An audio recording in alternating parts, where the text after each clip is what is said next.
job. Yeah. It's like men who date strippers, men who date porn stars. You got to be okay with her doing her job. You can't try and use it against her once you're in a relationship with her.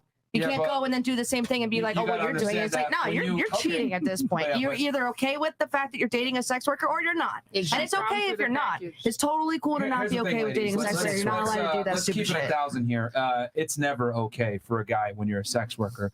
The only reason men typically tolerate sex workers is because they don't have the options to get a girl that isn't necessarily a sex worker, or they have to kind of concede on boundaries. There are some men that are secure in themselves that really do not mind. Keep telling yourself that, darling. Looking guys, whenever that's also not the woman's problem. I think it is her problem, because the thing is that what women need to understand is that if you're involved, whether you're a stripper, OnlyFans, pornography, you do any type of sex work in general, what's going to happen is it's a stigma. It's a stigma that's going to significantly limit your ability to find a suitable candidate that you would actually be attracted to.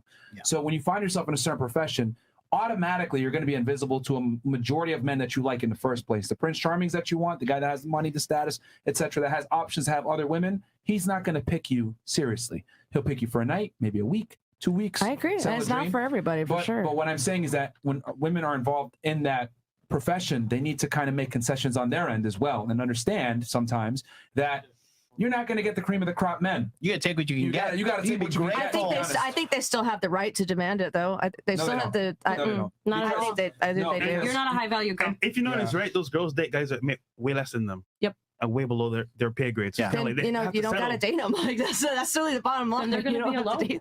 Yeah. That's their prerogative, you know. That's their business. You can't be in our industry and come in making demands for a man to take care of you and do this and that and do everything that you want to do. Like, he doesn't have to oblige. He doesn't have to oblige.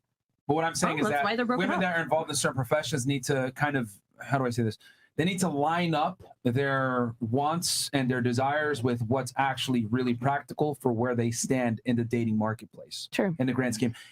For example, if I live with my mom and I'm a fat piece of shit and I eat Cheetos every day playing video games and I don't aspire to make more money or get in better shape, I don't necessarily deserve a bad bitch, do I? Leave out. What if you have a really good personality? No, she's not going to give me a chance. Let's be honest here.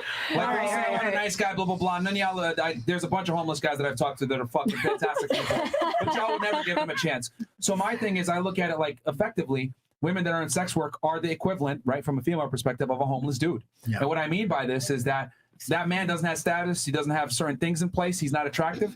That's how men feel about women that are sex workers. They'll hang out with them maybe for a night or whatever, but they won't be seen in public with them. Just like you might give a homeless guy $1 because you feel sorry for him. Well, you might fuck a sex worker because you want to get your dick wet and you feel sorry for her to a degree. So what I'm trying to say is that, she might be hot, I feel like it's a tough subject. There's no one right answer, and I feel like people who are involved in that stuff are going to have to, make peace with certain realities, like you said. Yeah. So going back to it's a complicated topic. And this isn't to attack you at all. I just found it interesting. So we talked about two things that your friends said you should break up with him: the threesome thing, and then him calling you stupid because of a cat jumping up on a furnace. Anything else that your friends said you should break up with him for? Not that I can think of.